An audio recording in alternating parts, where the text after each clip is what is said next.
land of the five rivers.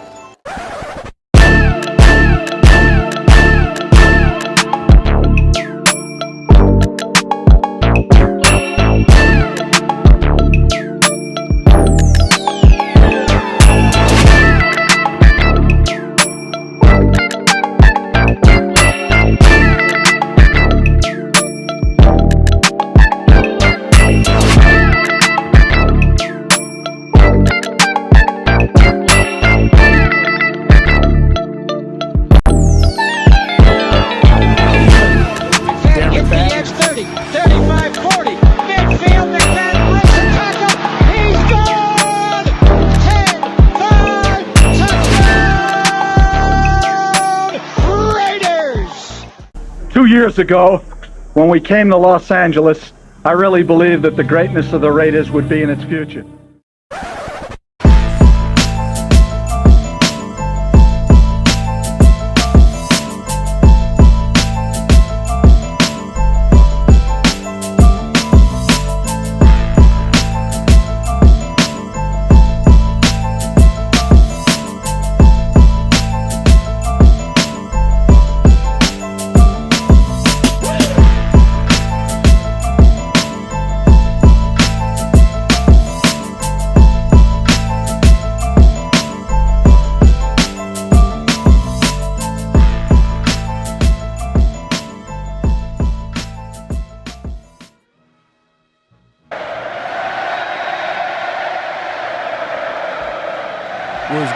What's good? I think it's fitting that I got my cigar. You know what I mean? I think that's it's the Raider way, man. It's the Raider way. I had to bring it out. I don't even smoke cigars, but hey, I might do it if the Raiders make the playoffs, or if they start the season 5-0. You might see me smoke a cigar live on YouTube, man. But I appreciate everybody coming through. This is a late night special edition show, but we had to do it, man. AP finally gets hired as head coach, and we'll talk about all that. My guy Severe is backstage. I'm not going to waste any time. Man, let me bring him on real quick. What's good? What's good? Salute to the chat, man. They gotta be all West Coast people in here, I'm assuming, man, because it's like 2 o'clock in the morning. Man. Yeah. Hey, it's a Saturday night, man. Hey, look, Saturday night, late night edition. We still gonna talk about some Raider football. I mean, just like we usually do. But there's a lot to talk about, man. It's from AP getting hired before the GM, which hasn't been officially been hired. That position hasn't been hired yet. Yeah. And then you got the coaching staff, people getting let go. We'll talk about all that good stuff. But let me get to the chat, man. And salute to the nation, man. I appreciate everybody coming through. I appreciate everybody's patience, man, on this late night edition. We got to name the show, man. At this point, man, me and Severe have been doing consistent shows. We're gonna have to give it a name. But my guy Robert Pena in the building, man. Appreciate you coming through. Daniel Kim in the building, one of my mods, man. Hey, man, appreciate you coming through as usual. He says, looking forward to the discussion. In my opinion, we should get both and really solidify our GM and higher up roles would set us up nicely. We'll talk about that. We'll talk about that. We'll look at. I think you're referring to Ed Dodds and Champ Kelly. I think that's what a lot of Raider Nation is talking about right now, because we haven't officially made that hire. We thought that was going to be the first hire, just based off how the offseason and their search began. It started with GMs, but we'll get into it, man. My guy Sean Schefter Johnson, as we like to call him, Schefter, because he got all the facts, breaking news, rumors. My guy is always hitting me up, man. I appreciate him. 100. And the guy of many talents, Mr. Raiders Resistance, Digital Prez, coming through. He says rare appearance time. Hey, man, like I said, you make your rare appearance on my show, man. That's that's always going to be a good thing, man. But all eyes on G, man. We got some real people in the chat today. Got some heavy hitters in here, man. Some heavy hitters in the chat. But hey, man, let's not waste any time. It's a late night edition. We're gonna get straight into it. Hey, AP got officially hired yesterday. Was it like earlier in the day? It was afternoon. I think it was like in the afternoon when the news came out. Yeah, it was like early afternoon. I think that him and his agent were spotted at the facility in the morning, and then early afternoon, I think, is when the news had broke. Mm-hmm. Yeah, nah, and it wasn't a huge shock, but we were kind of wondering why it was taking so long. The whole process, it was just like we felt like it was gonna happen, but it wasn't happening. So we're like, okay, do the Raiders have something up their sleeve? Like earlier, I think the day before, people were talking about Mike Vrabel, and people were kind of mad at Tom Brady. Tom Brady's in Mark Davis's ear, and yada yada yada. But the rest is history. The Raiders made the move and they hired him. How do you feel about the hire, man? Man, I think that it was it was essentially the only move he really could make, man. It was a move where you could see the fan reaction, right? We didn't even interview anybody else. There were just rumors of us possibly being interested in other people, and Raider Nation was up in arms.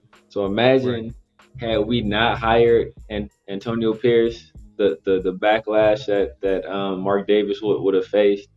And I think Antonio Pierce, he earned the job. He earned a shot to come in, to bring in his own people, his own philosophy, and get a full offseason with the training camp and all that stuff to really lay the foundation and do things the way that he sees fit as the head guy. He stayed in the linebackers coach room this entire time, and he had the little 22-second video of him walking into the head coach's office officially as he took over the job, man. So, and I think it'd be good for the nation. I think it'll buy the Raiders some time as well. I think we still have some missing pieces on this roster. And I think that, having a guy like Antonio Pierce there, not only will that galvanize the players and on the roster and in the facility, but also galvanize all of Raider Nation, man. So I think it was a good move, man. It was a good move. Okay, I'm surprised Mr. Controversy didn't want to, stir the pot, you know what I mean, so to speak. Like, you didn't want to mess with people's feelings today. But I guess I'm gonna be that guy. I'm gonna be that guy today because, you know what? Now, like, the more I think about it, and the more I had a little bit of hope with Mark Davis. I'm like, okay, he's over here. He's saying all the right things. I'm gonna have a GM, a part of the process before we hire the head coach. And none of that happened. It started off good, you know what I mean? They start interviewing some GM candidates. Yeah. And then, somehow, some way, Pierce got hired before a GM candidate. And we're still wondering who the GM is going to be. And we're going to get into that in a little bit. But I think one of the biggest things that I noticed during the coaching search is the fact that they interviewed 2 coaches that weren't even coaching in the league. They're not even coaching in the league right now. Leslie Frazier, I know he's a respected defensive coordinator, but he didn't coach last year. Chris Richard, same deal. Didn't coach last year. So it was almost like they got those 2 interviews to fulfill the, Rooney Rule requirement, and they didn't really take it serious. Like you and I said the other day, I think it was on Canetown Raiders live, and I think I said, it's funny that the Chargers are pretty much interviewing all the candidates that were rumored to be connected to the Raiders. Like they interviewed the Mike Vrabels and the Jim Harbaughs and they're doing all the right things. And from Mark Davis's own words, he said he was going to do his due diligence. He's going to take his time. He's going to have an open mind during this process. But let's keep it real. He kind of made the decision before even the process started. And as Raider fans, we're all excited that AP obviously is the head coach. But at the same time, the other side to it is man, you are the owner of the team.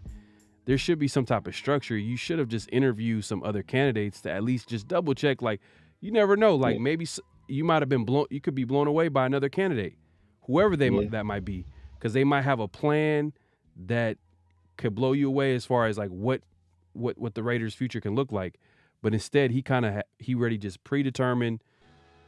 I guess he got scared shitless when Max Crosby said, "I'm gonna leave the team or get traded, or trade me, or I don't know if I want to be a part of the Raiders if AP's not gonna." And I didn't like that. You know what I mean? I don't. You know, you're the owner of the Las Vegas Raiders. If that was the case, I don't know if that's a good sign. But that being said, I am excited that AP is the coach. But it's just, I got to acknowledge that part. You know what I mean? I got to acknowledge that, hey, at the end of the day, Mark Davis didn't do his due diligence. He just he just did the same old Mark Davis move just by just whatever candidate is in his head, that's who he's going to hire. Whether it's John Gruden, whoever the case, like Josh McDaniels, and now he's doing it with AP. Hopefully it works out this time. But well. Look at this plot twist. You hater. You're the pharaoh of negativity is what you are. Hey, man. Hey, you know what? Sometimes we gotta change it up real quick. I like to keep it real. At the end of the day, when I'm positive, I'm just keeping it real from my perspective. But I hear what you're saying, and I also feel the same way. I feel like, you know what, AP did a really good job, and we'll get into like some of the comparisons. Actually, we'll get into it right now. Yeah. I mean, there is a lot of truth to what you're saying. I will say the process. So sometimes we focus too much on end results and we don't focus on process. So I think we arrived at the proper end result, right? I think AP is a guy that deserved the head coaching job. Now, did we go through the proper process? Would I have liked to have seen us interview some of these other candidates, as you said, you know, if for nothing else, just to pick their brains.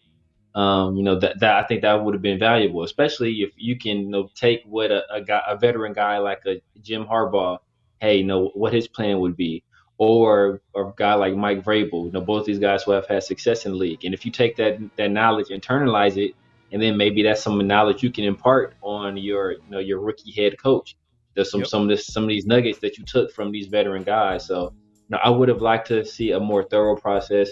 Mark Davis did also say that he was going to hire the GM before, or he was most likely going to hire a GM before the head coach, which is something I would have preferred.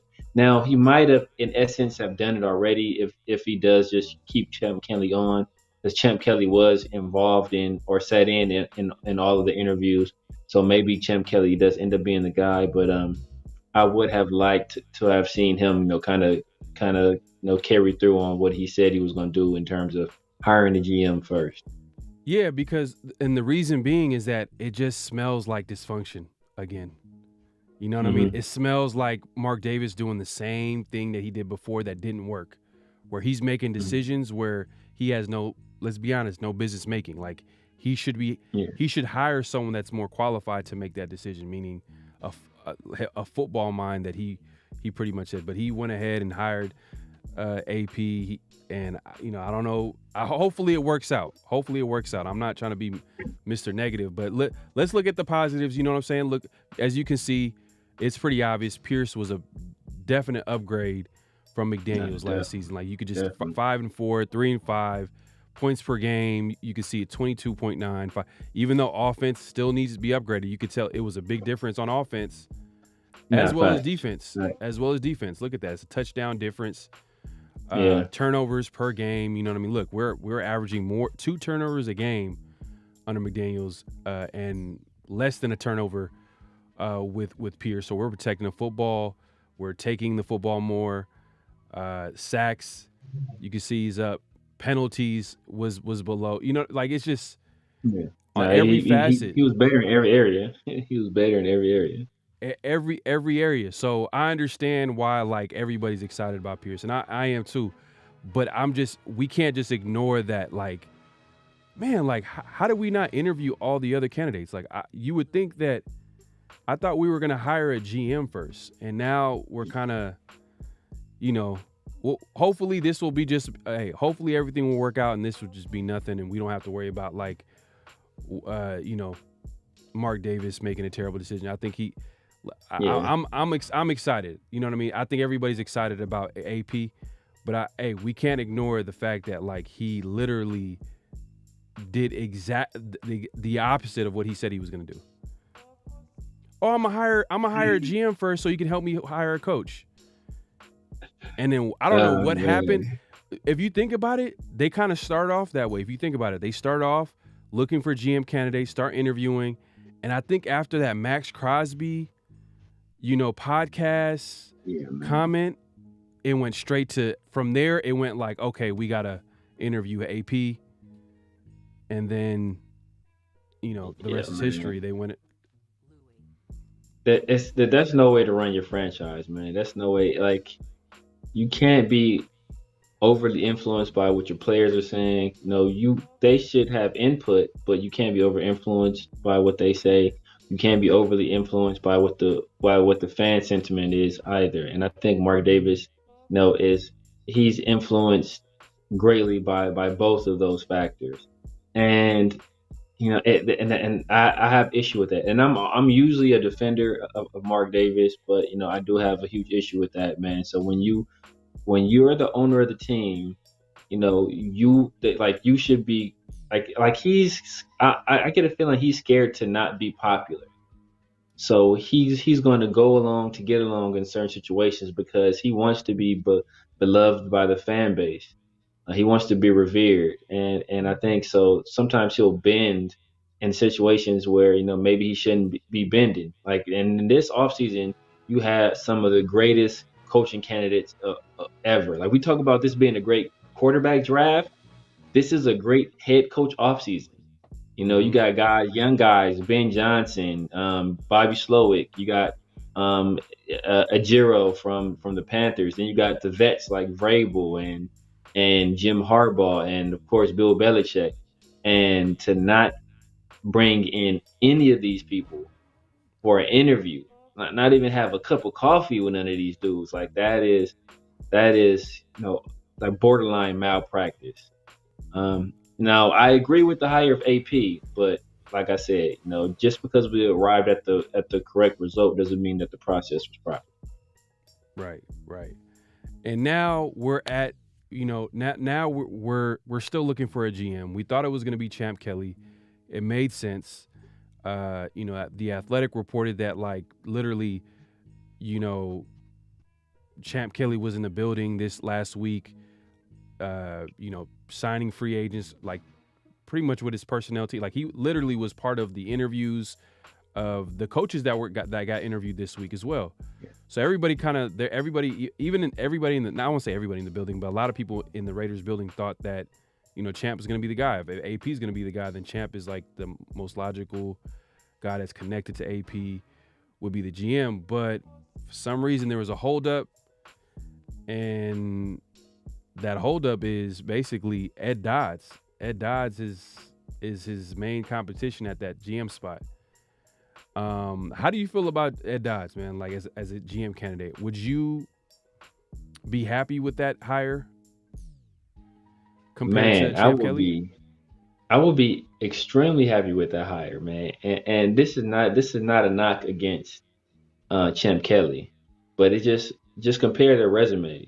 Compare what they did in their previous stops, right? What Champ Kelly did when he was running the show, and well, not running the show, but what Champ Kelly did as part of the team with Chicago, and what Ed Dodds has been able to do as part of the team with the coach, right? Chris Ballard is top 3 GM in the league, and Ed Dodds is his assistant, and he was, and everybody says he's an invaluable member of that personnel side of the operations with the coach, and he's well respected around the league. Now, Champ Kelly is well respected around the league too, but if you just look at what the Bears have done, look what the coach have done, it's it's not even a comparison. The coach lost their starting quarterback, lost their best receiver for a few games.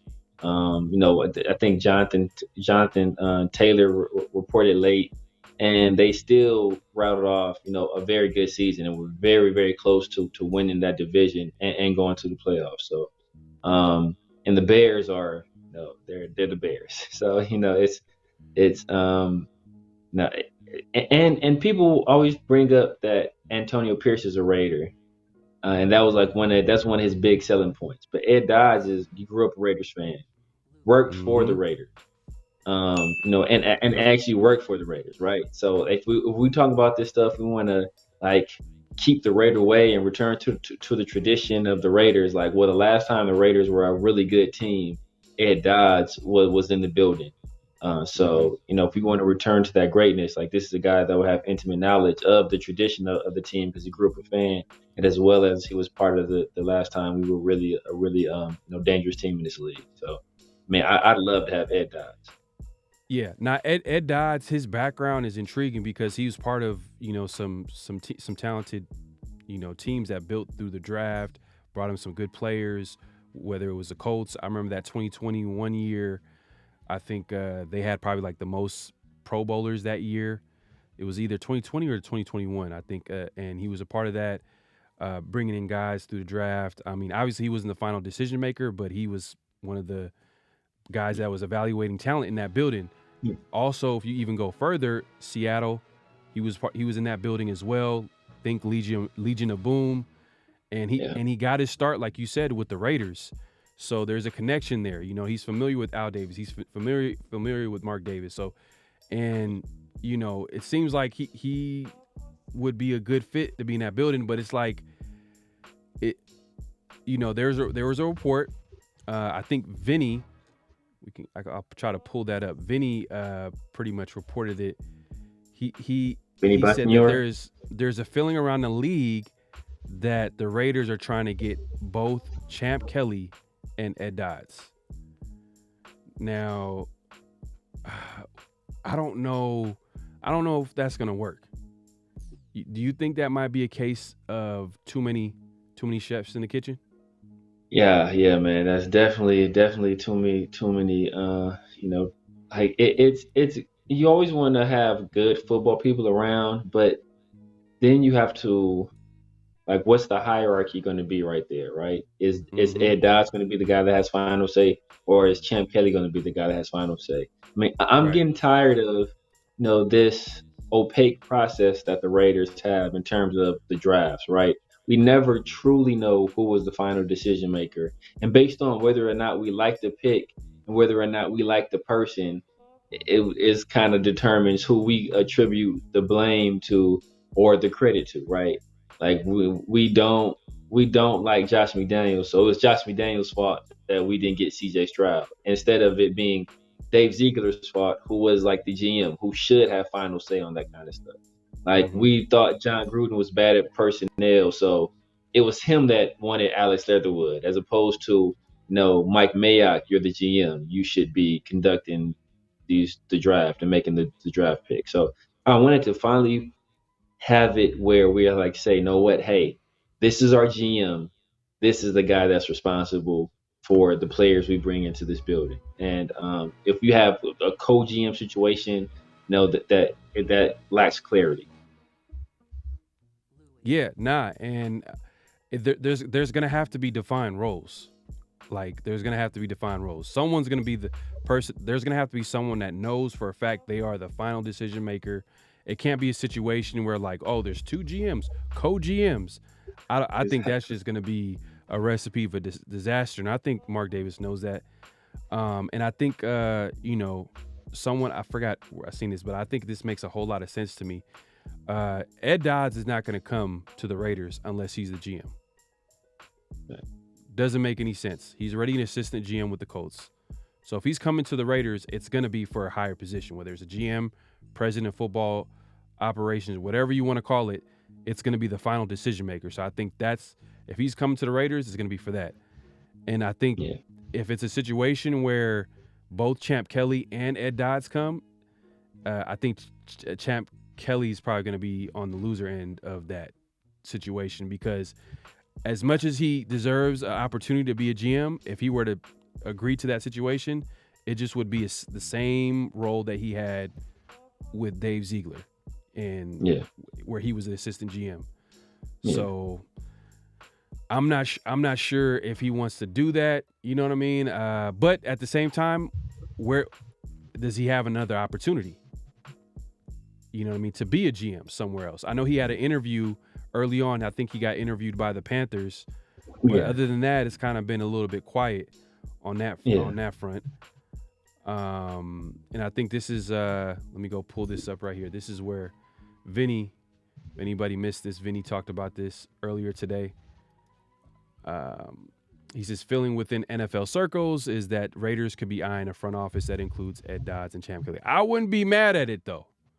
I wouldn't be mad at it either. If they both agree to this and Ed Dodds is, the GM and Champ Kelly, he's like, you know what? I don't have, he still wants to be a part of the building. I wouldn't be mad at it. I think but yeah, go ahead. The ideal setup, in all honesty, and I don't know, I don't know if Champ Kelly is going to take it, but the ideal setup is that Ed Dodds as GM, Champ Kelly remains assistant GM. Champ Kelly was willing to take an assistant GM role under Dave Ziegler, who I don't think is as accomplished or as respected as Ed Dodds is in league circles. Only thing that would kind of make it bad is the fact that Ed Dodds is coming from outside the organization into the organization. Like last time, both guys were coming in at the same time. Neither one of them had established anything here.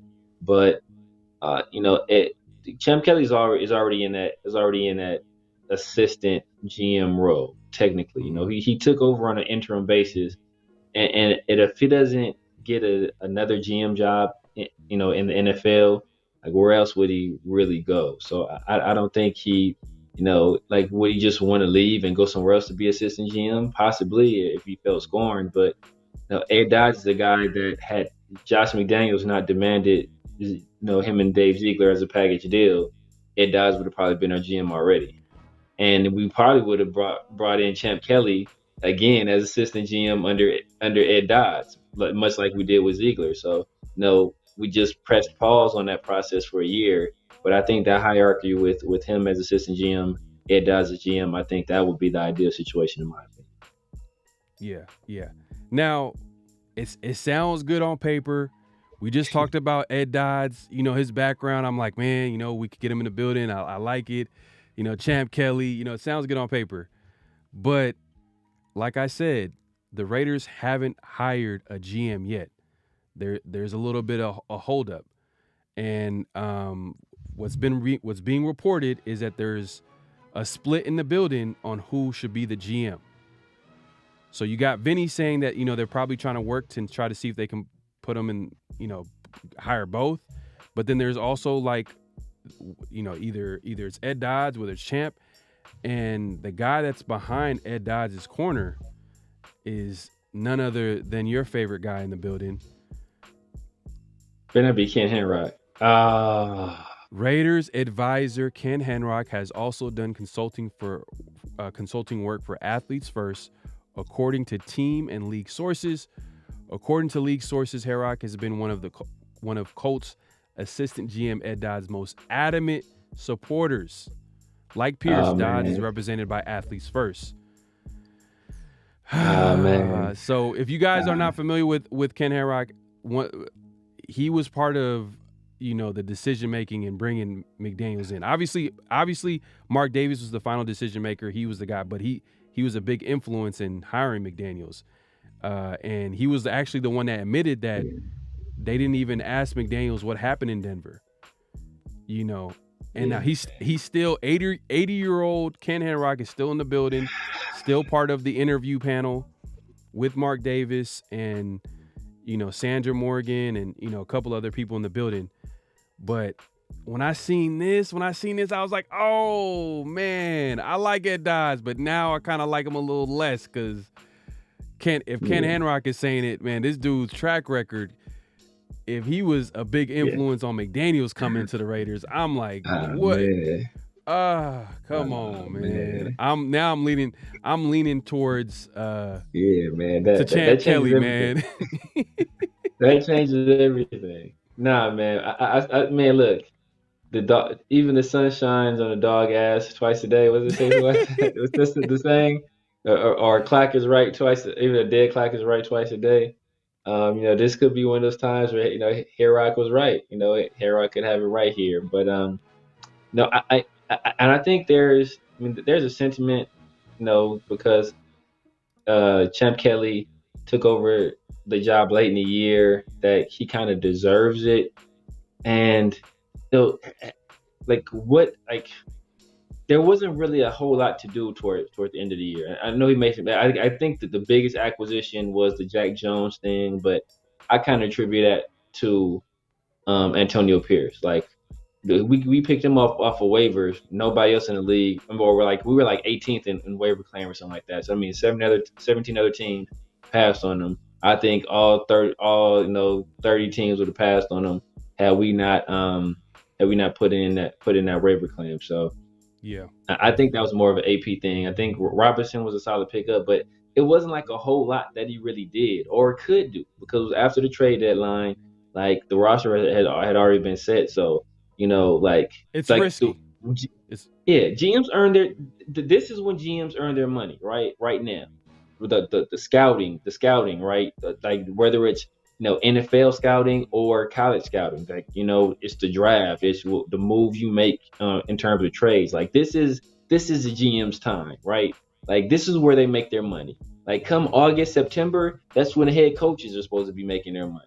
But right now, from January to July, this is GM's time to shine. And Champ Kelly really didn't have the opportunity to do so. right. And hey, earlier today I put out a poll and I said who should the Raiders hire at GM? Let me go and let's take a look at the results. And Champ Kelly gets 52% of the vote. We got Ed Dodds coming at 7%, and then both at 40%. So it's either Champ Kelly or both. They don't want just Ed Dodds just coming in the building. I think what it is that if Ed Dodds is coming in, I think it's gonna be a little bit of a makeover. Like they're gonna have to rebuild that whole front office. Ed Dodds probably gonna want to get his people in the building. I think and if it's both, you got to think that like a lot of some of Ed Dodds hiring, he's probably gonna make some hires, because earlier today, and we'll get into like some of the people that were let go. I think there were some people in the front office that were let go. I think Dwayne Joseph might have been let go. Pro player personnel guy. So, but yeah, the people want Champ Kelly, but if not Champ Kelly, both, but definitely not just Ed Dodds. That's how people feel right now. But I think this probably will decrease if they found out that Ken Herrock was recommending Ed Dodds, right, man. Right. When I seen that, I was like, oh man, like I don't know, man. I don't know about it, man. But man. That's rough, man. Yeah, that's rough, man. Ken Herrock, your reputation is not good in the streets right now, man. It's But not. it's not good in the streets right now. It's not good in the streets. But like I said, man, Dodds is proven, man. He's a guy that's proven in this league. And he's a guy, everywhere he's gone, the team has had success, right? He was here with the Raiders early on. The Raiders had success.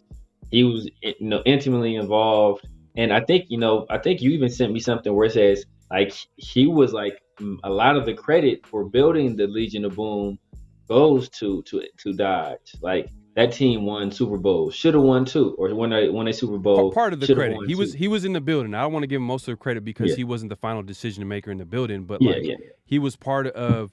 Look, hey, where there's smoke, there's fire. I mean, he goes from the Seattle Seahawks, then he goes to the Colts, and then the Colts, you start seeing some players getting drafted. You're seeing success in the draft. You're seeing some players getting signed, some trades. You're like, man, like wherever he goes.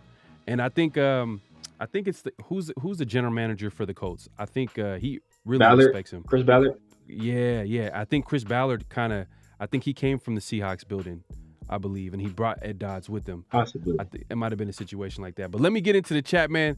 I appreciate everybody coming through. If you haven't already, make sure to hit that like button. Subscribe if you haven't subscribed. Hit that notification bell so we can keep coming back and giving you this content going live. I love to talk Raider football. Shield 60 says, the players wanted AP. What happens if the season fails? Pharaoh, I see what you mean because Mark Davis will be blamed for not being thorough. What will players say then? But at the end of the day, players are going to say whatever. At the end of the day, like, you got to be able to make tough decisions. And I think this is what Al Davis meant that, that Mark, I don't know if you heard that, but like in the past, I think he said that Mark wouldn't be a good owner because he's too close with the players. Yeah. Yeah. And Al Davis, as respected as he is as an owner for the Raiders, he was ruthless. Yeah, facts. I mean, how we got the Raiders, man. He did some cutthroat stuff to get the Raiders, man. So, he was a minority owner at first, so he did some cutthroat stuff. All I gotta say is some stuff that we can't talk about live on YouTube, man. I don't know if we want to talk about that, man, but but I think what this person is saying is that, since it was the players who wanted AP and Mark Davis went along with the players, if the season is a failure, then should we hold I think what they're saying is like basically should we hold the players accountable for it, because it really shouldn't be Mark's fault because he trusted what the players say. So if the players don't hold up their end of the bargain, that's on y'all. And so but Mark but at the end of the day, even though Mark may have made the decision at the behest of the players, he's the decision maker. The buck's supposed to stop with him. Yeah, definitely. But it's not even just that. Like, it's okay that Mark is an owner. Like not every owner is gonna be an Al Davis where he knows literally he's been a coach, general manager, like he's a scout, whatever. He's knowledgeable as an owner, and it's not normal. What I'm saying is create a structure where the Raiders can be successful, and I thought that's where they were going, and I hopefully they do end up doing that. But when you're hiring a coach before the GM, it just you're not interviewing all these head. I've never seen this many head coach candidates. Like, there's so many not even big names, man. Big names, intriguing names, young names, veteran names. Like, there's so many different. Like, to not even interview some of these guys. Like, I'm like, it's an interesting way of going about it, but it is what it is. AP's the guy. Everybody's excited. Anthony Provencio says, I appreciate you coming. He said, hire an OC, make a deal with Chicago. I'll take that number 1 pick, and I'm willing to trade capital for it. Or if the Bears want to keep the number 1, I'll take Justin Fields. I already know Severe Raider. Severe is a pass on Justin Fields. I wouldn't be mad at Justin Fields. Nothing higher than the 3rd round pick. And to be honest with you, I don't think it's possible for the Raiders to trade from number 13 to number 1. Not the saying it's impossible. I just feel like there's too many teams in front of the Raiders that want quarterback that can offer a way better deal just because they have a higher pick. So that's just my opinion on that. AJ Simpson in the building says Dan Campbell's in the playoffs right now with less experience. Yeah, I'm not hating on AP. It's this what I said had nothing. Dan Campbell has less experience. Dan Campbell, I want to say he was first of all, he was assistant coach in the league for a while.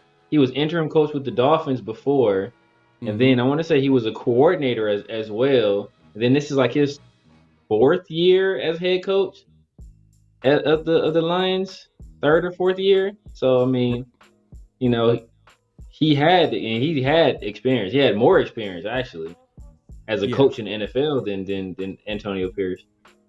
Yeah, and what I'm saying, I don't want y'all to get it twisted. I'm not saying that I'm not taking really shots at AP. It's more so to do how the Raiders as an organization led by Mark Davis is going about the whole process of finding a GM and coach. What happened? He literally said, we're going to do our due diligence. I'm going to have an open mind. I'm going to have a GM with me to hire the next head coach of the Raiders, interview the next head coach of the Raiders. that didn't happen. That's what I'm saying. I'm like, hey, like, I thought we gonna see more structure. I thought this is gonna be the new age Raiders. You know. Exactly. Like, remember, Mark Davis said he wanted to hire a director of football operation. Like, where's that at, right? You know. Yeah. Shield 60 says yes with Dods. Man, we got people pulling up. Man, I appreciate everybody coming through. I'm gonna try to get to as much. But let's get into the next topic, and then we'll get back into the chat. Coaching staff. I think my guy over here, Ted said it. I think he hit it on the nail here. I'm gonna put it up here so everybody can see. Give me just a second.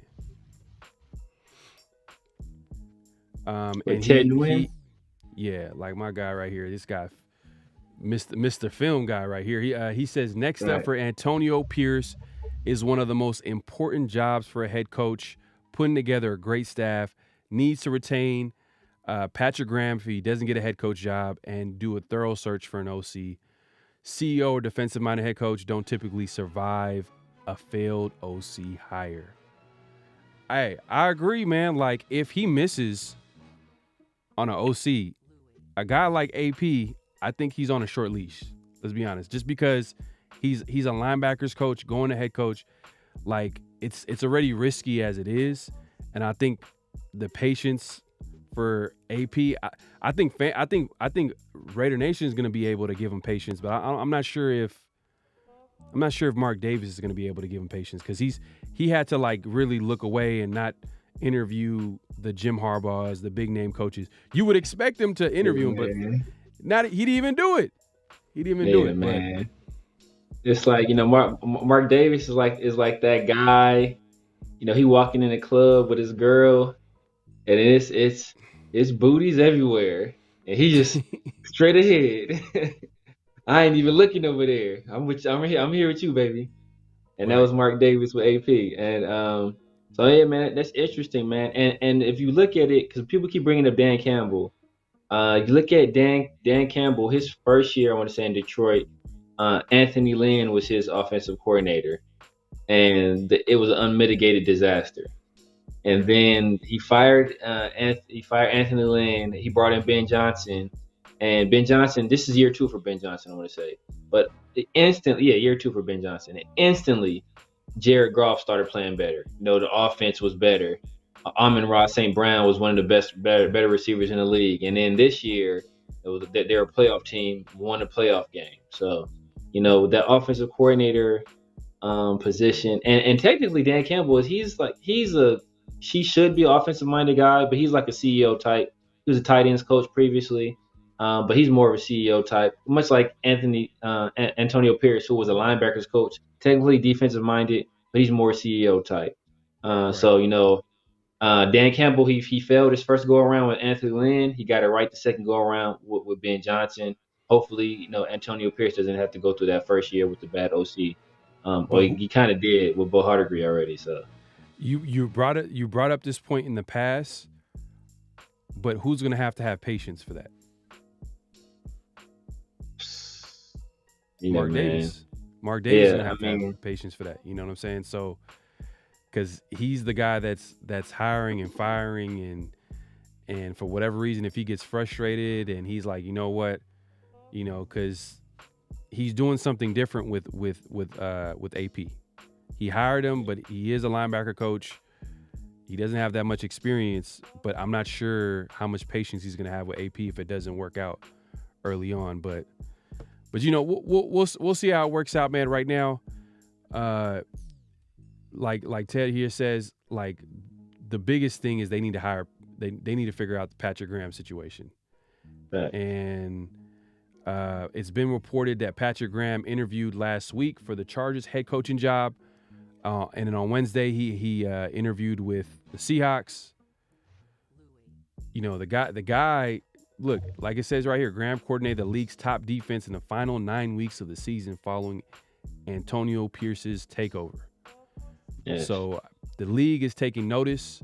We'll see how that situation checks out. Hey, if he gets a head coaching job, hey, congrats. You know, that's a big goal for a lot of assistant coaches. They don't want to stay assistants their whole career, so obviously they want to be a head coach. But if they can keep him as a defensive coordinator at least for one more year, whoo, man. And a home run OC hire. Yeah, man. I think keeping Patrick Graham is essential, man. It is essential for our success going forward. No, I don't know if we have to offer him more money, if we have to give him like the assistant head coach title to go along with his defensive coordinator title. Maybe that'll and maybe that'll kind of bolster his resume going forward for future head coaching opportunities.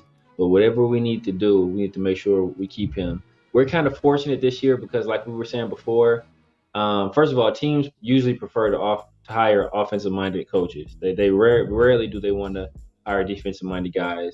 And then the fact that this year, in terms of coaching candidates, it's so stacked. It could leave Patrick Graham on the outside looking in, especially since one of those vacancies. I think there were like 7 or 8 vacancies. One of them is filled already with us. The other one is filled already with New England in terms of Gerard Mayo. So there's only so many opportunities out there for him to leave as a head coach. So I think Antonio Pierce should have been on the phone as soon as he got done in that video, recording that video, sitting down at the desk. His first phone call should have been to Patrick Graham, like, "Yo, bro, I need you back so we can do this thing right." So we'll see. Yeah. 808 says, I think Mark Davis is looking at Dods to take over all personnel decisions. I think Davis finally realized he's terrible at hiring personnel. Yeah, I mean, that's what he said in the interview. He said he was going to hire a guy to hire the head coach and GM. But he didn't do that. He just went ahead and hired AP. And I guess right now there's a battle between who the GM is going to be. It's down to Dods and Champ Kelly or both. We don't know what's going to happen, but internally they're having a battle. Like there were people in the building that thought Champ Kelly was going to get the job. That didn't happen yet. And there are also people in the building led by Ken Herrock, the 80-year-old advisor of Mark Davis, the guy that advised Mark Davis in hiring McDaniels. I mean, Mark Davis wanted McDaniels, but I'm sure he was part of interviewing him, and he was like, "Oh, we didn't have to ask him any questions about what happened in Denver." You know what I mean? That was 12 years ago. Like, what? That was the last time he was a head coach. Like, how you not ask about that? He could have said something that might have raised your eyebrow. He might have been like, "Ooh, I don't know if this guy should be the guy." If he, it is what it is. But you throwing shade at the octogenarians, man. You keep bringing up that this man is 80 years old. Like, hey, I'm just saying, man. Look, I have post-traumatic stress from Al Davis at 80. Did I mention this man was 80? Did I mention he was 80, by the way? I'm just saying. Super Omicron says Dobbs helped bring on the Legion. Boom. Champ was just for the ride when Broncos got Peyton. Okay. Man. Super Omicron's like, hey, Herrock is right. He said he's right. He's right. Hey, he's like, I don't care. I'm like, hey, he's right. It makes me think twice though. Man, he could be one of those. It could be one of those situations. He was right. Anthony G says Herrock passed his prime. Seymour and Brady should probably be the only people bending Davis' ear when it comes to hiring personnel decisions. But even them, they don't even have the experience in that department. Like, you know what I mean? Like, hopefully they're prodigies. Like they go in there, hit the ground running. They know what they're talking about. But, obviously they're great players on a football field, but being in the front office, that's a whole different ball game. Like, I know this is a different sport, but Michael Jordan, greatest player of all time in the NBA, but when he went as an owner and when he went in the front office, he didn't see the same success. No, not at all.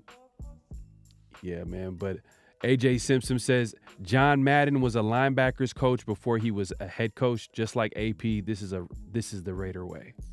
Okay. Hey, man. We gotta stop doing that, man. They like to connect it. They like to connect the dots, and I'm gonna give it to them real quick. But we gotta stop doing that. like like that's like comparing every 6th round quarterback. Like Tom Brady was the 6th round quarterback, and he's the Yeah, greatest quarterback of all time. So every yeah, quarter, like we got to stop doing that, man. We got to stop doing yeah. that. Just another DJ says, was it just the player pounding the table for AP? I remember hearing the alumni sharing their interest in winning AP. Yeah, but it was current players, former players. But the thing is, Mark was leaning too much on what the players. Mark, whether it's a positive, like the way, however way you want to look at it, good way, bad way, he leans a lot on other people to make decisions. Yeah, And in this case, he leaned a lot on the players. So we'll see how it works out. You would think I'm just saying, like, hey, if I'm gonna make a decision, I want to see what's out there. I'm like, okay, hey, I know what I got in AP. Let me interview this guy. And then whoever the best man is will be the head coach. Like, there's nothing wrong with that. I feel like that's a smart way to go about it. But it is what it is. AP's the guy. Hopefully, I'm hoping for the best. Oh, we got a big time content creator in the building, man. I appreciate you coming through. Simone Raider, going to be interesting to see what AP will do this offseason. Also, loving the format. It was, hey, man, appreciate it, my guy. Hey, man, appreciate you coming through. We got to have you on soon, man. That's a must, man. I was just watching the interview he did with Isaiah Palomar, man. It was a good interview, man. Y'all need to go. Hey, y'all need to go over and check out Simone Raider's podcast with I think Mr. Fitz. Yeah. Go over and check out his channel. Dope podcast. Dope podcast. He has players, Raider players, all people connected to the Raiders, man. It's a really good podcast. Check them out. Subscribe to their channel. He got Brandon Parker dropping the 22nd too, right? I think it's Brandon Oos Parker. Nation Podcast. Oos Nation Podcast. Yeah, make sure to post the link in the chat, man. My guy Simone Raider, man, doing big things, man. He's a Raider content veteran out here, man. He's one of the first I was sub to, man. When I first got into Raiders YouTube, man, he was one of the very first people. Yeah, for sure, man. Appreciate you coming through. Samoan Raider. And we got Dark Raider Podcast. Hey, appreciate you coming through. Real talk, man. Raider Nation. Hey, there's another guy, another up and coming Raider content creator. If you haven't subscribed, go over his channel and subscribe. He says, what's good, enjoying the show. Keep grinding even when it's late as hell. Hey, man, it's a late night edition, man. We do it. Man. We do it at all times of the day, man. All times of the day, man. Just make sure you're subscribed. Make sure you subscribe. But Raiders After Dark. Yeah. Hey, man. But look. Let's get into. We'll stick to coaching staff, and let's see. Let me go ahead and go to the coaching staff real quick. We're still on that real quick. Let's look at my guy Tristan over here. He pretty much listed all the coaches that got let go. Bo Hardgree, the OC QB coach, we all know he's the play caller. That took over. Jerry, man, this last name right here is crazy. I'm gonna give it to you. I'm gonna pass it to you. We'll pass it. It was like Jerry Shaplinski. You know what? We just gonna stick to that right there. Yeah. Tight end coach Matt Lombardi. Assistant wide receiver got let go. Matt Edwards, pass rush specialist, D tackle coach. Chris Ash, co-DB coach, let go. Keith Hayward. So these are guys that were let go. So not just offensive guys. Some defensive guys were let go. But he also lists like people who are still remaining. Patrick Graham, hopefully he's still here. You know what I mean? The running back coach, I like the running back coach Kennedy Malu. Like I think he's a good running back coach. Edgar Bennett, I like him. I feel like he's a good receiver coach. Hopefully we can hang on. He's one of the best in the league. One of the best in the league. I thought Edgar Bennett was gonna be a possible OC candidate. When McDaniels got let go, I thought he was probably gonna be a guy that was gonna be upgraded as an OC, or Scott Turner, obviously. Yeah, I think him and Scott Turner should have been the people, in my opinion, that got consideration. For some reason, he went with Bo Hardgree, which was, a decision. Uh, I mean, like, I'm not gonna get into that, but yeah, that wasn't a good decision.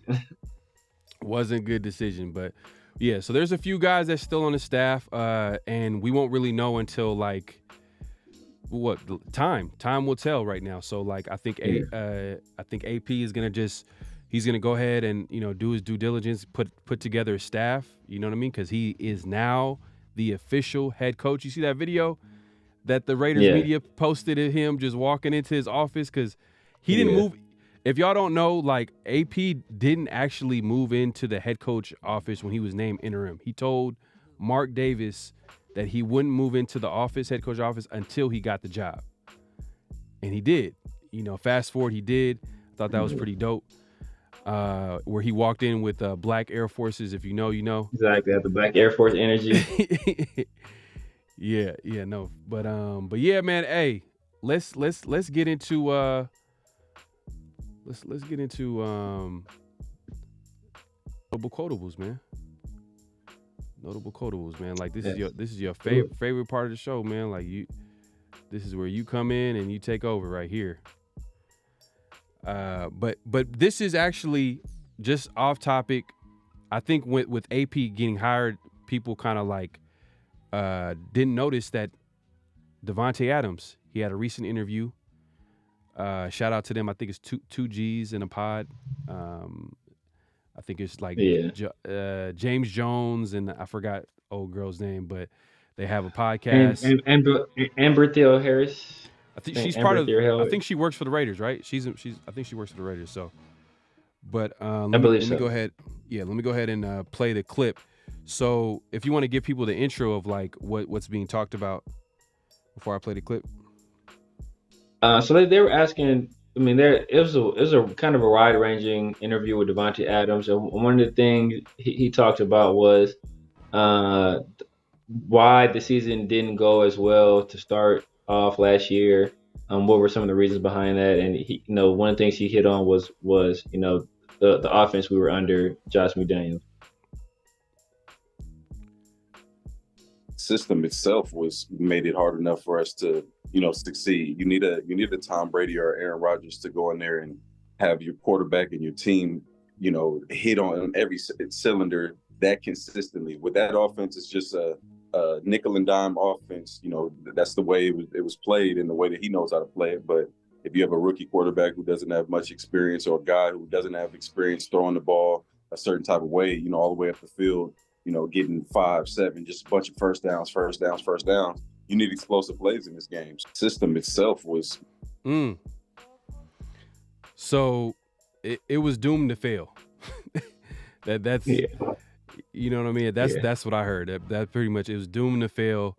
And if you want to, I think you mentioned this. You talked about how that was probably a shot at the quarterbacks that were with the Raiders. I mean that you probably could say it's a shot at Derek Carr.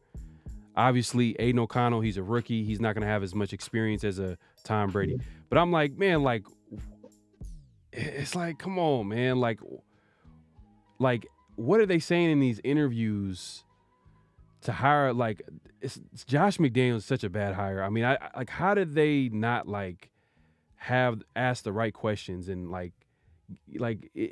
we didn't have Tom Brady in the building. We didn't have the Tom Brady in the building. We don't have the Aaron Rodgers.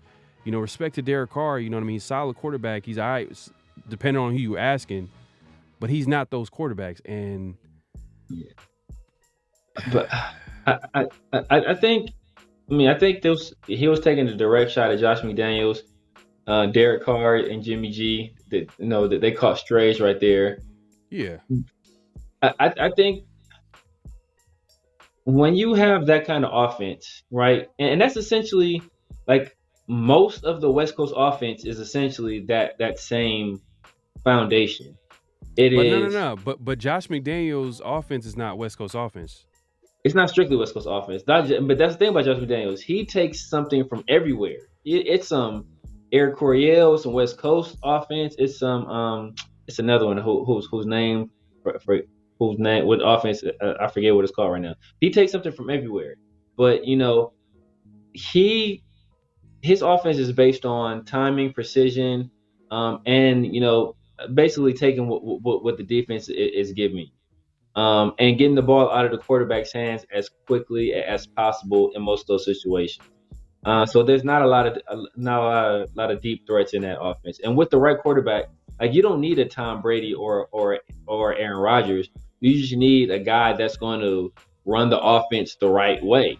It can work with the guys that aren't those guys. But we just didn't have that guy in the building, and we assumed that I assumed and they assumed that Jimmy G would be able to operate the offense, and he failed miserably.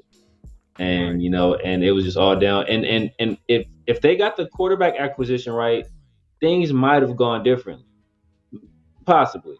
But the fact that we did so poorly in that one position, that's like that, like when they say in boxing, if you kill you kill the body and the head will die, or the fish rots from the head down. Like Right. that fish was rotting from the head down. Jimmy G was just so bad that that you know there was no recovering from that.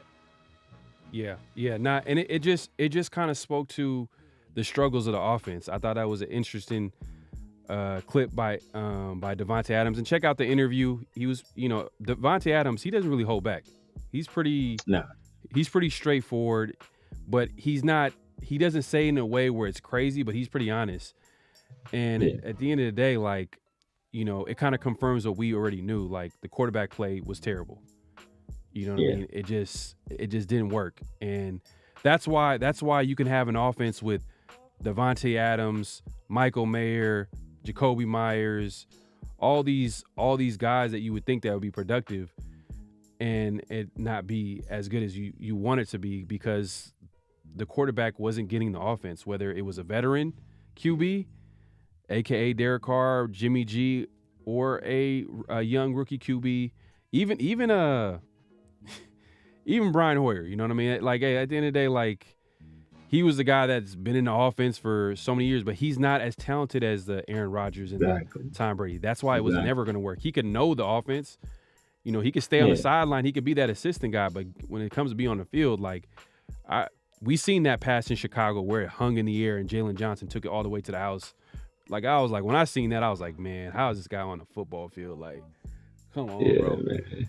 It is what it It is, was man. But It's bad luck, man. It's bad luck, man. We didn't get the quarterback position right at all, man. And that was the downfall of this team, man. It was the downfall of this team. Real Raider 805 says, don't need a complicated system when you have the athletes we have. Let them be athletes. Don't overcomplicate things. Yeah, I mean, I would say, I think AP is gonna make the right. I have a feeling that he's gonna get a guy that's gonna fit whatever QB comes into the, like, whatever QB that they draft. They're gonna get a guy that's gonna be able to fit in that offense, and it's gonna be a little bit modern. I think we heard reports about Cliff Kingsbury being connected to the Yeah. Raiders, right? Yeah. That could be a possibility. I don't know if I'm not too excited about it because we've seen him at head coach, but head coach coordinators, two different Different thing. two Different two thing. different things, but at the same time, like, I want a guy that's, man, to be honest with you, that's going to be able to develop a quarterback and at least can stay there for a couple of years. Because if you get one of these young up and coming hotshot OCs and he develops a quarterback that first year, look at Slowick, like, Yeah. he's Gone. he might Gone. he He might go gone, to man. Washington. He might go Exactly. to After Washington. 1 year, man. After 1 year. Even though CJ Stroud is probably going to be okay without him, but I'm just saying, like, Oh yeah. you would want an OC to be there for at least 3 years, to a couple years, you know what I mean, just to develop QB. But it is what it is, man. But 808 Raider says AOC got to train with Apollo Creed to learn how to stick and move.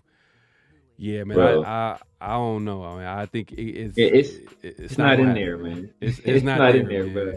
It is what it is, and we just gotta accept it. But yeah. Hey, if you haven't already, make sure to hit that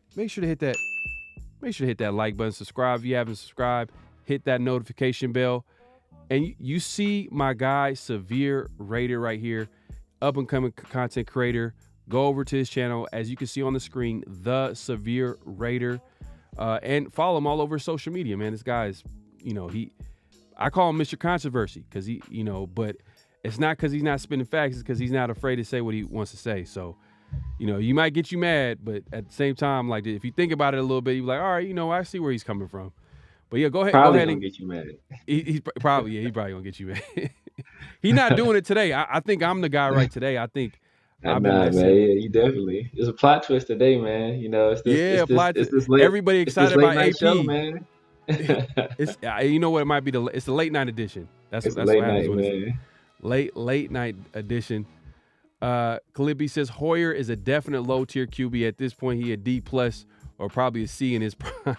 Bro, A C yeah, might be man. generous, man. A C might be generous. Might be too generous, man.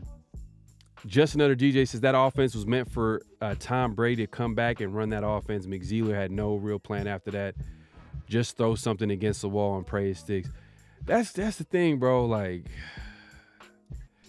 I hope that it is what it is. That's the past. Right now, what we need to look forward to is the present and the future. And right now, AP is hired as a head coach.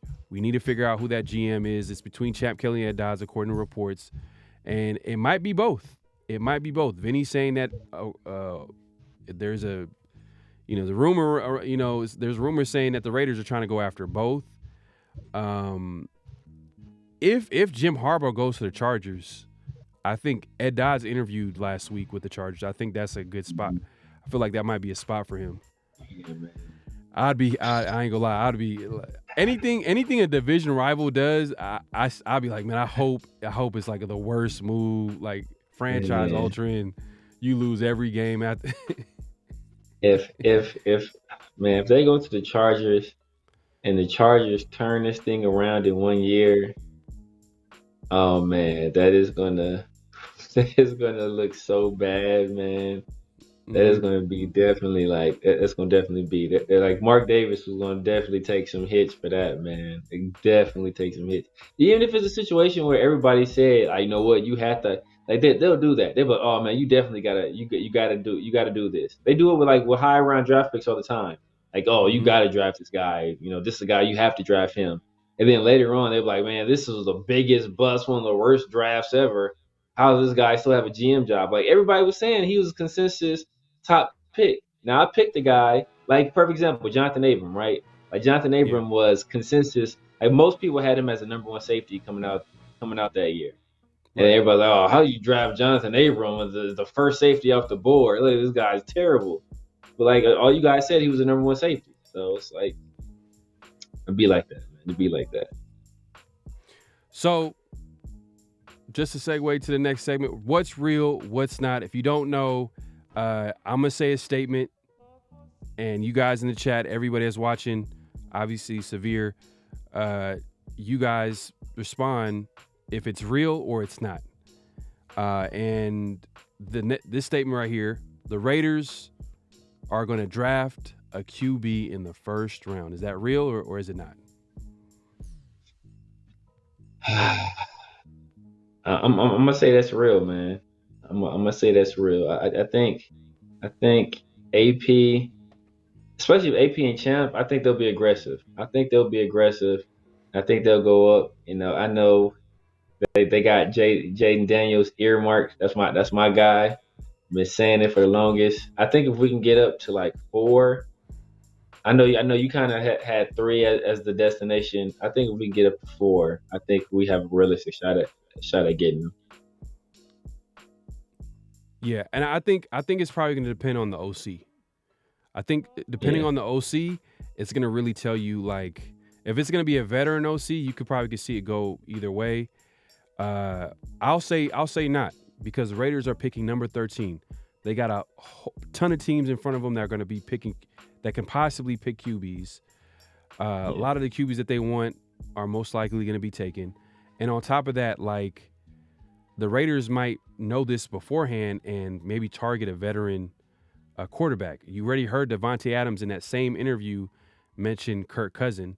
I don't want that to happen, but he's mentioning that. Some people talked about, if at whatever point in the offseason Russell Wilson gets released or traded or whatever the case may be, he might be a candidate for the Raiders. They're going to be looking at veteran options, and the Raiders might go ahead and make that move and then see what happens in the draft, and something falls, if Flair falls, they could probably make a trade possibly, but they're going to protect themselves from overdrafting or, being forced to like give up a ton of picks for a player that they really don't want. So I think where they're at right now, as of right now, it really depends on who the OC is, but as of right now, I think they might go a veteran route and then maybe draft a QB later in the draft, maybe in the second round, maybe in the third round.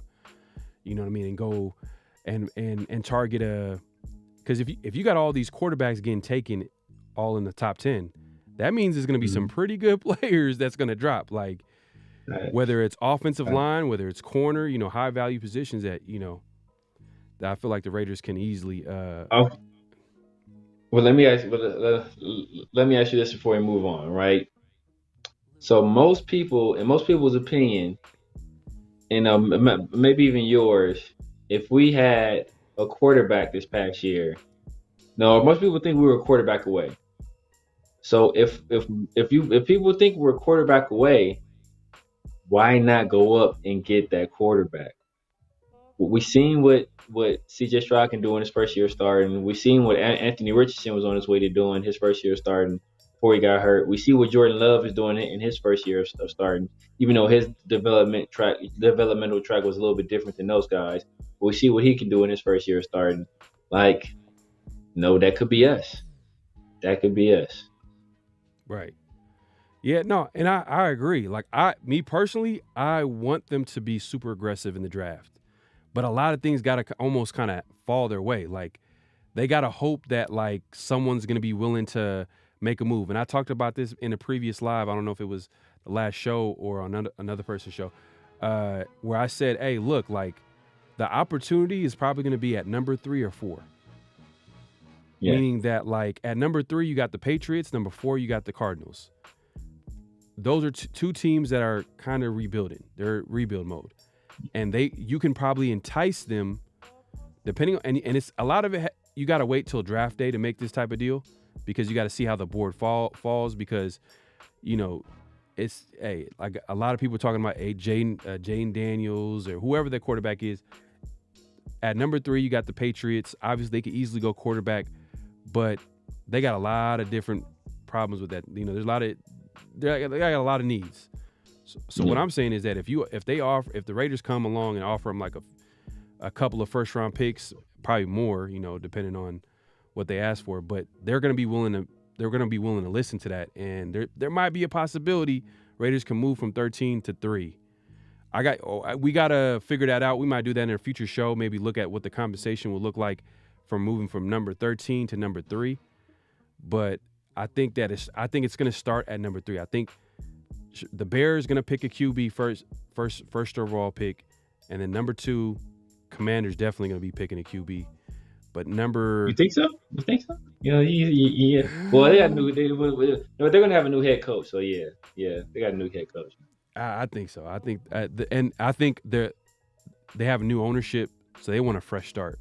They gave new ownership, new GM, new head coach. Or they're going to have a new head coach. Everything. New everything. They gave the previous coach one more year, Ron Rivera, but it was like he was on a hot seat as soon as they basically became ownership or owners of the team. I think led by Josh Harris, and I think Magic Johnson is part of the ownership group as well. So they're definitely going to try to get their franchise QB, in my opinion. So I think that the first 2 picks, you got to like assume that it's going to be quarterback.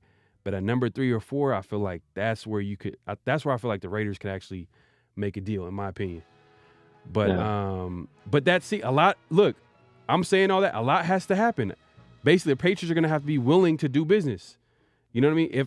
If their franchise quarterback, whoever they feel could be a franchise quarterback, they're going to go ahead and do that move. I think the Cardinals, man, the way the draft if you think about it, if the first 3 teams pick quarterback, that means Marvin Harrison Jr. is going to be on the board. That's a perfect fit for what they need. They need a true playmaker, number 1 receiver. So, and he's basically the best player in the draft. You can make an argument for that. So, they're going to have to be willing to make a deal. So a lot of things got to go the Raiders' way in order for them to get their guy. And after that, like after those quarterbacks go off the board, is it going to be worth it to pick up, whatever's left at number 13? You know what I mean? Like maybe if it's an old lineman or maybe if it's a corner, yes. But like when you start picking, you might be reaching if it's a quarterback, like a J.J. McCarthy or a Bo Nix. Do you want to pick him at 13? Yeah, I don't know. That's rough. I definitely don't. Definitely don't. Kalibi says real. Countdown Luda says not. Okay. Appreciate you coming through, my guy. Protect the Shield podcast in the building. I mean,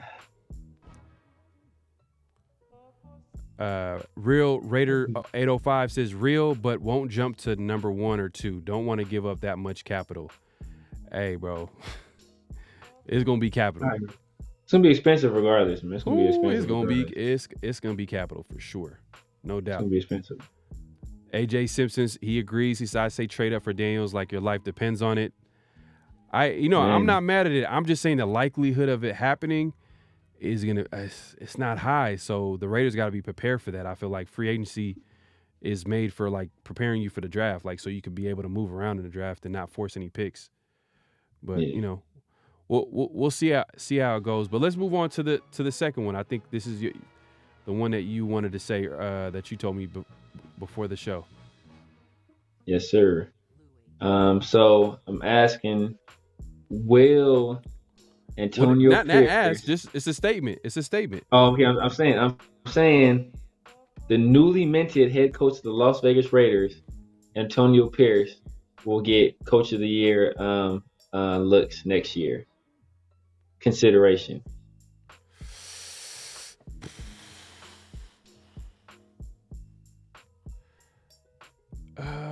I'm gonna say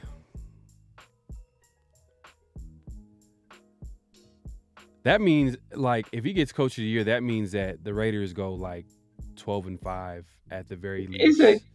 He don't gotta get. Would he get consideration for it? Will he be in the discussion? Will he be in the discussion? So you're saying like okay, so if the Raiders make it as a wild card, that's gonna be consideration for you? Because I think it. Yeah, go ahead. Not necessarily, because it is.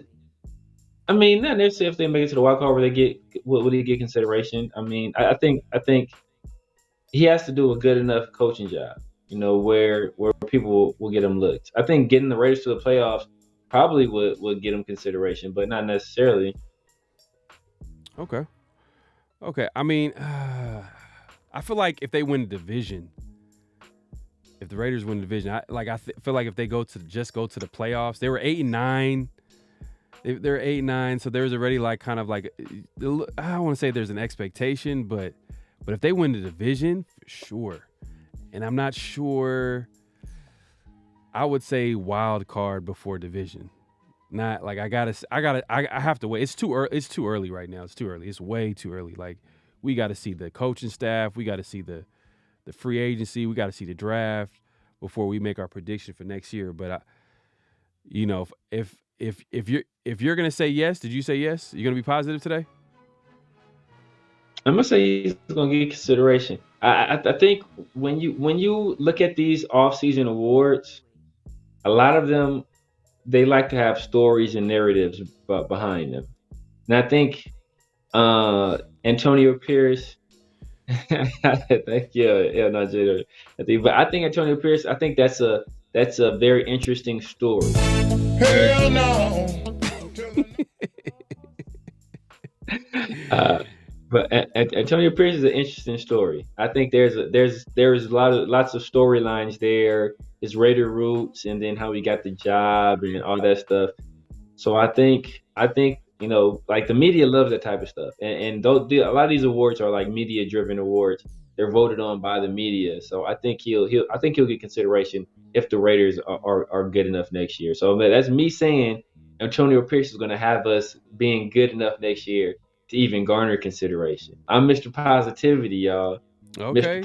Positivity. All right, man. Hey, late night edition. Hey, Severe is Mr. Positivity. I'm going to be the realist. I gotta wait till the entire offseason unfolds before I can say anything. I think that there's gonna be a little bit of expectation next year, especially with the Raiders finishing the way they did, the way the locker room and the players are advocating him. I think can he be coach of your candidate? Yes, possibly, but I'm gonna say it's too early to say. I'm gonna say no.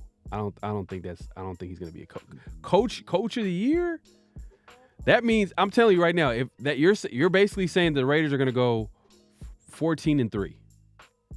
Or no. Oh, no. What? Okay, give me a record. No, that's a little high.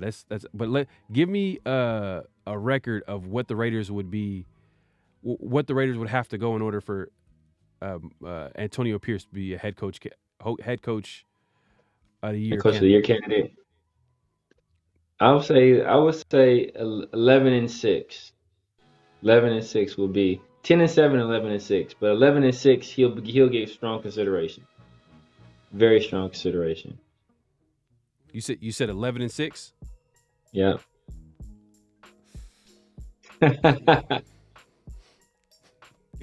Hey, it's it's funny. It's hard for me to be like I hope we go undefeated next year. That's what I'm hoping. But yeah, man. Hey, look. Hey, if you said 10-6, it would have to be 11-6. So 17 games, bro. We're still not used to 12-5. Okay, 12-5. That's what to get coach of the year consideration. You got to go 12-5. I don't think he even got to do that. Because people look at the Raiders as like a dumpster fire. So if he comes in and he cleans it up and we win, if we win 10, 11 games and go to the playoffs, I think I'm saying we need to go to the playoffs. In order for him to get consideration, we need to go to the playoffs. Like DeMeco Ryans is going to get consideration this year. Because he had that team in the playoffs. Now he's not going to win it. Dan Campbell will probably win it, but DeMeco Ryans is going to get consideration. So I mean, I think that's kind of I think that's kind of what we need to do, or what he would need to do to get consideration. So like I said, the storylines, man, people love those storylines. But yeah, man. Facts. I think we got Justin. Justin of the DJ said 9-8. Coach of the year. That should tell you how DJ feels about the Raiders right now. Like if they go 9-8 and they finish 8-9 this year, that's crazy. I know. But look, look at the importance of a quarterback, right? If we win that first San Diego game, which we were capable of winning, I think if we had a bet, like if we had an upgrade over AOC in that game, we win that game. If we have an upgrade over AOC in the Vikings game, we win that game. If we have an upgrade over AOC in the Colts game, we win that game. Those are 3 games right there. Like that's 11 wins right there. Look, I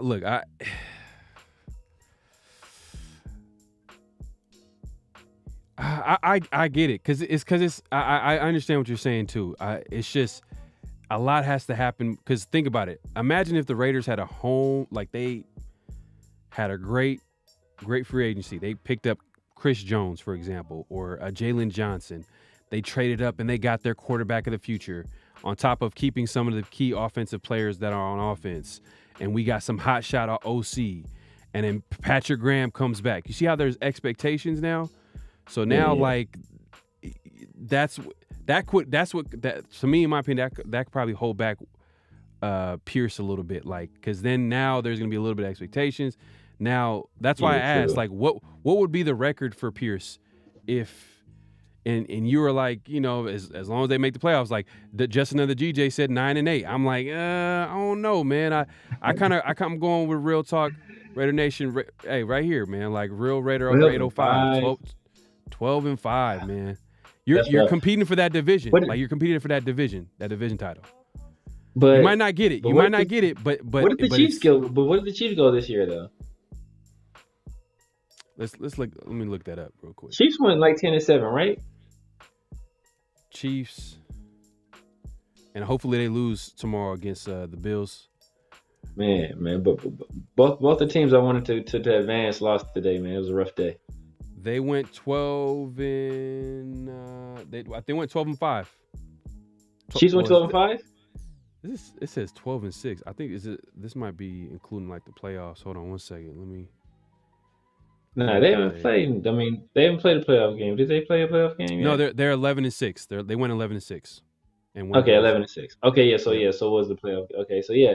Oh yeah. Because they beat who they beat in the playoff. I forgot. They beat this.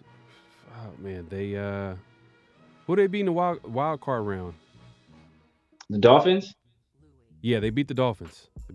Okay, yeah. So yeah, it's that crazy weather game. But Yep. But yeah, man. So like I said, like at 10-7, 11-6, bro. That puts us right there, right? The Lions went like 12-5, right? Lions go 12-5. I think Dan Campbell or DeMeco Ryans will probably get the head coach of the year job. Well, 12-5, or how about this? 12-5, or win the division at whatever record. Then AP will get coach of the year. I think it's more realistic to win the division than go 12-5. It's possible, but you got to expect you got to expect the Chiefs are going to make some moves. You got to expect because they're offensively they look terrible, and I think Andy Reid, knowing Andy Reid, he's probably going to make some type of adjustment on offense somehow, some way. Andy retires. Or Bieniemy comes back. You know what I mean? Because Bieniemy right now, he's not going to be coming back to the Commanders. Who is he going to go to? Is he going to be an OC somewhere? Usually when coaches get fired or let go from their job, they tend to go back to their roots, meaning go back to like Andy Reid and maybe bring back that the Chiefs. I hope hopefully it doesn't happen. I'm not hoping for that, but I'm just saying it's possible. But, it's possible. But yeah, man. Hey, look, man. We appreciate everybody coming through, man. Hey, look, man. Hey, it says January 20th. It's not January 20th anymore, man. It's January 21st. Because it's a late night edition, man. Like we usually don't go this late. We appreciate everybody coming through. 808 Raider, man. Look, 10-7 plus a playoff win. That's what he said. Look, hey, I'm. See, the people in the chat are more negative than you.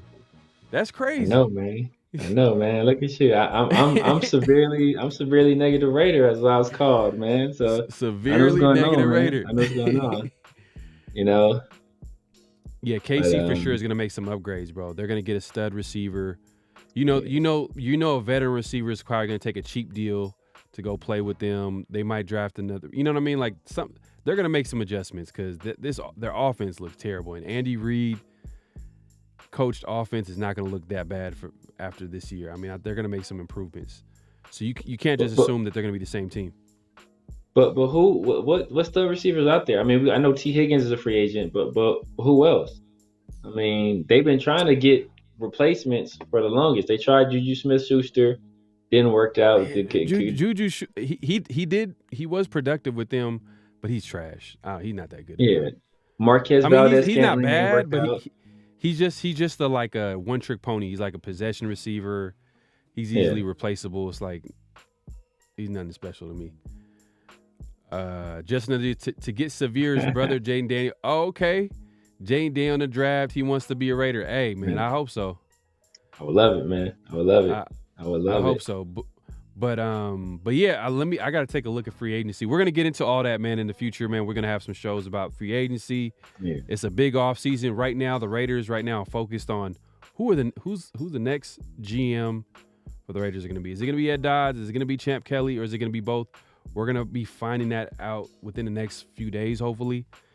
The way like some of these reports are coming out, we're gonna find out soon enough. And then coaching staff, that's gonna be huge. Who's gonna be the next OC for the Raiders? O-line coach, literally, they literally got rid of everybody on the offense side of football except for the wide receiver coach, and even they might even get replaced. Yeah. I think if they haven't got rid of them yet, I think they most likely might keep them. You know, because it's really up to AP, to be honest with you. Yeah. Yeah, AJ, man, we all got Raider PTSD for sure, man. Hey, Mr. 1950 in the building. Hey, man, appreciate you coming through, man. But your Niners, man. Hey, I was mad they won, man. They dodged a bullet, man. They dodged a bullet. And man, you know that Malif every year, man, every year the special teams lets Green Bay down, bro. You know, they hire Rich Bisaccia to fix those issues, and then they still end up missing the kick in the crucial moment. And then earlier in the game, they went for it on that 4th and 1 where they probably should have kicked the field goal. That's 6 points right there. They win the game.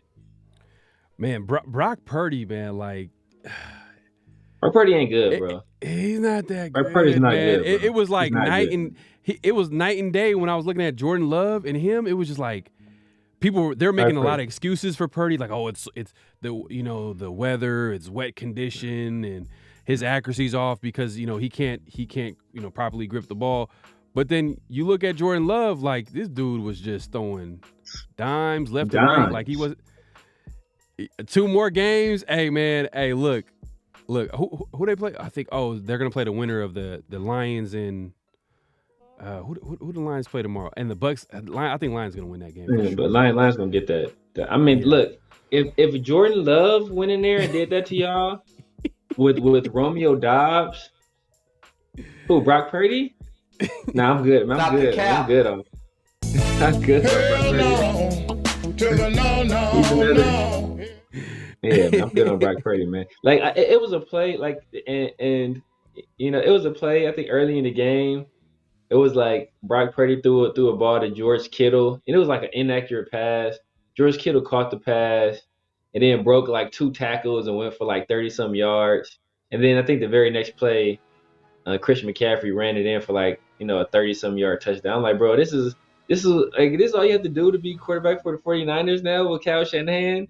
Is like just give it to these dudes, like that's. Nah, hey, y'all won the game fair and square. I mean, hey, at this point, but hey, the Packers, I don't know what they are doing Packers over there. The game, man. They if they were at home, they for sure would have won the game. But like they're definitely the young team. But Jordan Love, man, I don't know what the Packers are doing when it comes to quarterbacks. They need to go. Someone needs to go over there and study what they're doing over there in that building. Like Brett Favre, Aaron Rodgers, and now Jordan Love. He already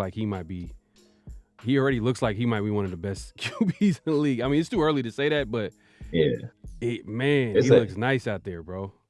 It's the same thing like what the Steelers are doing. Their head coach, man. They had Chuck Noll, then Bill Cowher, then Mike Tomlin. It's like all them dudes. Like those are the last 3 coaches they've had, bro, since like the '60s. Like, think about that. But to be honest with you, it's who do you got? Who you got winning the Super Bowl?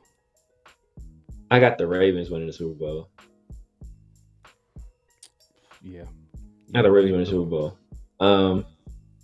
So one you talking about those interceptions? One of those interceptions was a tip pass, a receiver drop, and then the other interception was like a late game like heave. Like, see, that's what people see. This is the he threw it behind him. That first interception, he did throw it behind him, and it got tipped in the air. So, like, yeah, he got tipped, but it wasn't a good pass. And then, like the one in the end was like literally like it was a prayer. But it is what it is. The Niners won.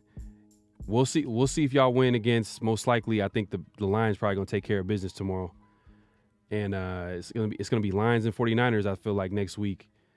But yeah, man. Hey, man. Look, 1950. Were you at the game? I don't know if you were at the game, man. I know you're a big time Niner fan, but yeah, man. Look, at the end of the day, we're trying. Be honest with you, we're trying to get where the Niners at right now, as far as like talent, because that roster is crazy. Yeah, 1950 wasn't talking all that recklessness before the Packers missed that field goal. I guarantee it. He was not talking that recklessness before they missed that field goal, and then he come here. That's that post celebration after they won. I guarantee he was biting his fingernails. Yeah, it at least should have went to overtime. That kicker, they had a rookie kicker that like literally missed that kick. It was like a 40-yard kick. Guess whose brother? I think that's old boy's brother, ain't it? Is that the kicker for them? Yeah, it's Carlson. And he's been trash this year. Yeah, he's been trash. I mean, like he done missed like 6 extra points. Like, dude is garbage. Yeah, Yeah, but I got the Ravens, man. The Ravens. I think Lamar. I hope he wins, just because like when every time they talk about Lamar Jackson, they be like, oh, he's a running quarterback. Running quarterbacks don't win Super Bowls, and I just hope that he bucks that trend, like, and the Ravens take it all the way and win the Super Bowl, and he kind of proves everybody wrong. Bro, I'm as cool as the other side of the pillow. Hey, man, I'm just saying, man, look.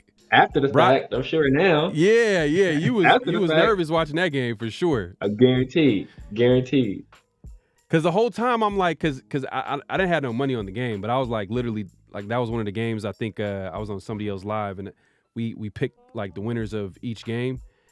And I picked the Niners, and a couple of people picked the Packers, and I'm like, hey, man, the Niners are going to take care of business, definitely the better team.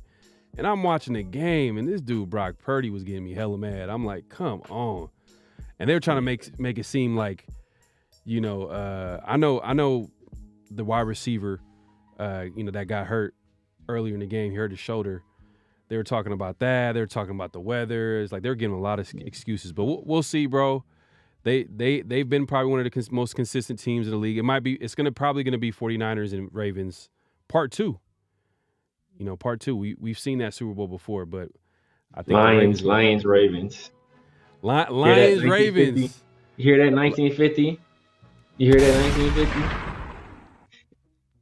Let's see how cool he is when Jared Goff comes here. Reese Rock says he says Lamar bet on himself and he'll win in Vegas. That's a story. Yeah, man. 1950. I pray we see the Ravens. We have 5 turnovers and tip passes, but that don't matter, huh?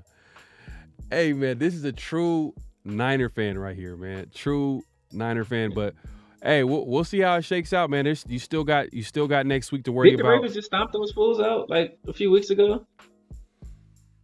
Say that again. I think so. Is that what you're talking about? When the Ravens curb stomped them? Not that long ago, right? When the Ravens was mollywopped them, right? A few weeks ago. I think in what was in the regular season. I think they when Brock Purdy was throwing all those interceptions.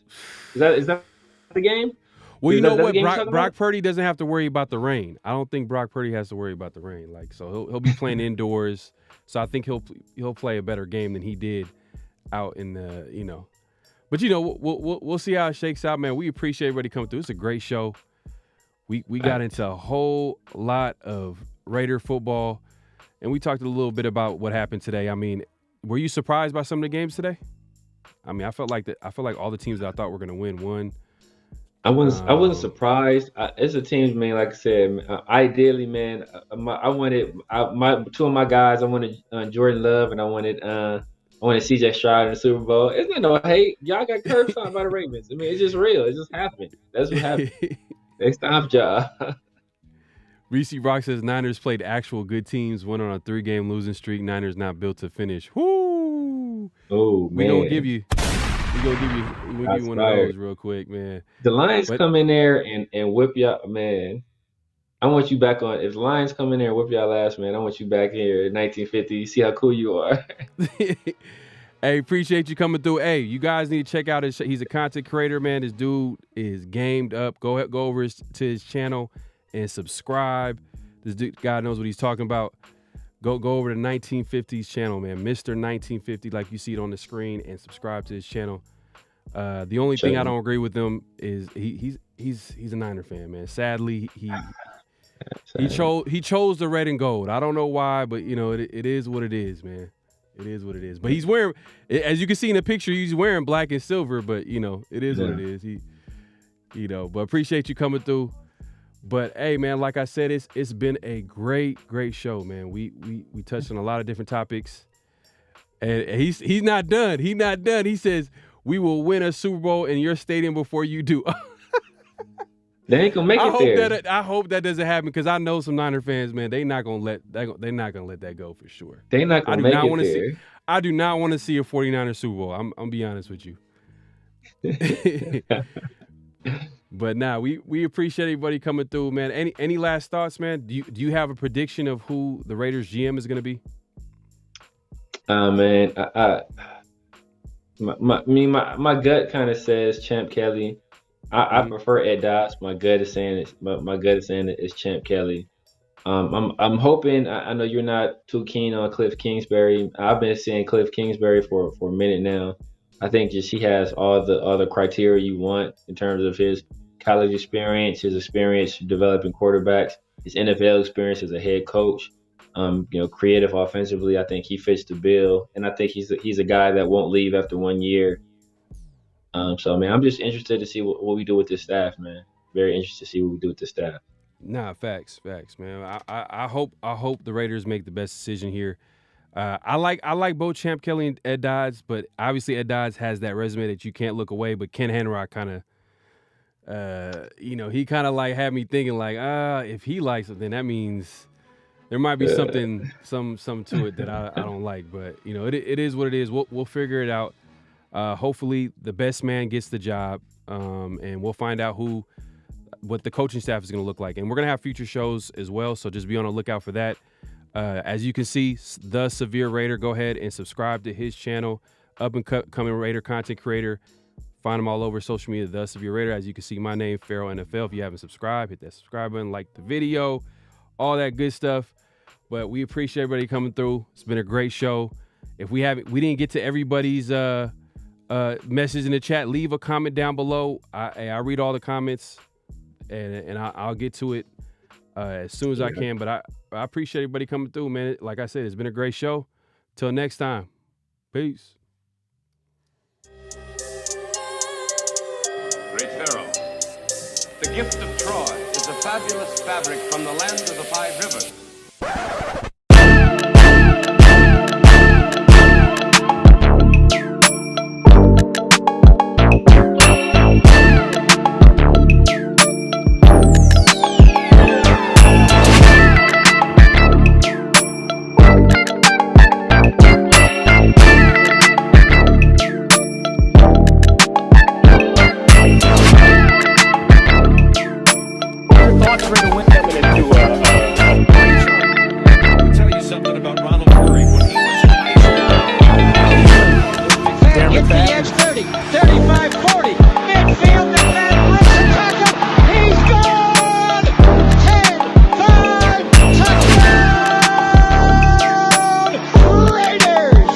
Believe that the greatness of the Raiders would be in its future.